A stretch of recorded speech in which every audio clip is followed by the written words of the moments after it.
When my son Brandon was learning, what were some concepts or teaching principles that didn't work for you guys, that led you down the wrong path behind finding the high-level pattern? Well, I mentioned somewhere, Twitter or somewhere, maybe it was here, that in Christmas of 2000, I think it was, I bought the Dave Hudgens video series. If I remember right, there's 4 or 5, maybe 6 videos on hitting. He was the hitting coach for the Oakland Athletics at the time, I believe.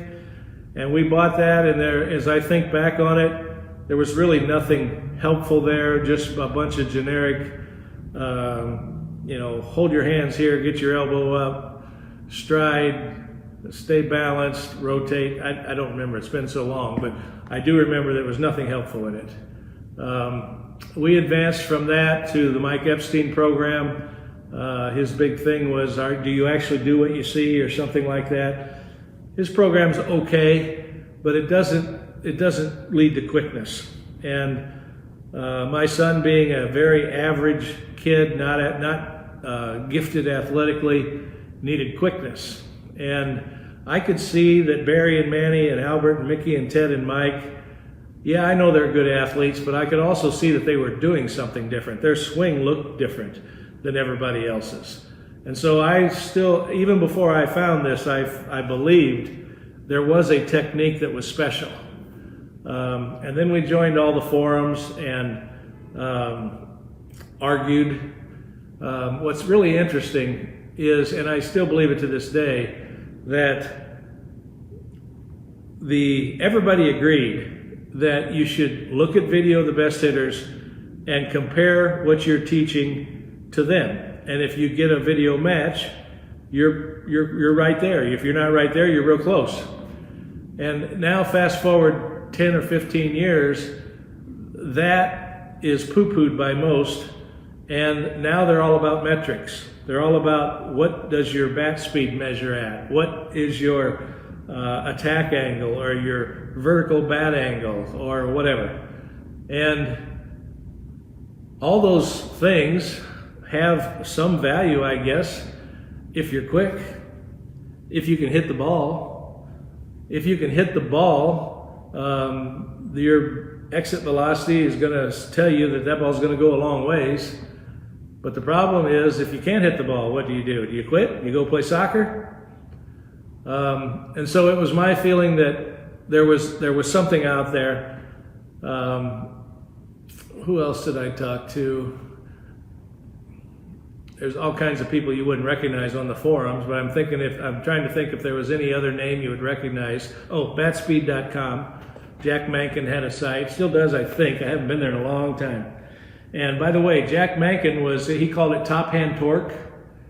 What I call the snap, he called top hand torque. But we could never make that work because he also taught shoulder rotation with the top hand torque. And so basically that was flatten the bat really quick and then rotate. And that's 2 moves, and we didn't get any better doing that. And even though he was correct on the top hand torque, he doesn't understand the one-leggedness and tilt part of that, which creates a 1-move swing, okay? All right, so, and then on the forums, we ended up with the high school baseball web, and batspeed.com had a forum, and SetPro had a forum, and something called Baseball Debate had a forum, and Baseball 101, Baseball Fever had a forum called Baseball 101, and there was an E-Teams site back then that had a forum. And I just frequented all the forums and tried to learn and tried to initiate discussion. I posted the swings of my son everywhere I went. I didn't care how critical they were. I didn't care if they said he was fat and ugly. It didn't bother me a bit. Okay, he's fat and ugly, tell me something about his swing. And then whatever advice we got, we would try it, and we would rule it in or out based on what our results were. Many times, often, in fact, all the time, we were told we were doing things right, we just weren't any better. And that's where I kind of bowed out of the belief in everybody that was posting in those forums, because I could see that Barry and Manny and Mickey and Mike and all the greats, their swing just looked a little different than everybody else's. So anyway, that was our path. I hope I answered your question.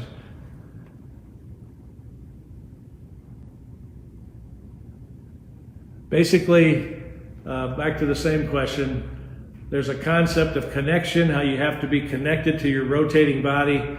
There's a concept of rotation, and there's a concept of posture. So posture, connection, rotation pretty much dominated the forum talk, whether it was actually those exact words, but those concepts dominated it.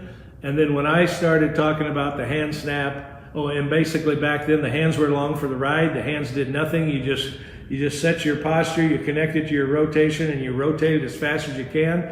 There's never been a better or a more obvious recipe for bat drag than that. I mean, that absolutely, you rotate as hard as you can, your bat drags all the way through the zone. Okay? So those were the concepts that we were doing. We were doing really well. We were told we were doing well. We couldn't hit the game. All right, which is crazy? Infield and pitching heavily, look at video and compare, okay? Yeah, you're right. Pitching for sure. I don't follow infield much, but a lot of the advancements that have been made on velocity and pitch design, tunneling as they call it, have come from video, okay? Earlier today I got a question, why is my stuff so controversial? It was a question not on the group here, but offline. And I answered that, number one, I'm a former teacher. I've taught pool for years. I taught high school math and social studies. And I've always had the ability to, when someone didn't understand, to break it down into segments and get them to understand the segments and then build segment on top of segment on top of segment until they mastered the concept. And so when I teach hitting, I have the ability to talk about just the hand snap, or just about the rear hip socket coiling, or about the rear hip socket falling over the back of the ball of the femur to tilt, or whatever. And in the process of doing that, I've come up with a lot of drills that teach those things. And the old school people look at those drills and they think I'm absolutely nuts. Well, they can't see the benefit of each individual drill because they can't see that movement in the swing. Yet, when all of the segments are done properly to create a one-move sudden burst of the bat,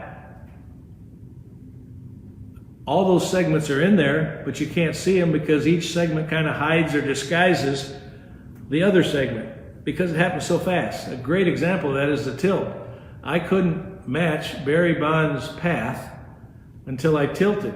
But when I matched his path, I couldn't see the tilt. I knew I was tilting, but I couldn't see it. And I couldn't see it because the tilt causes the leg to snap so quickly it looks like hip rotation. But it's not. Absolutely is not.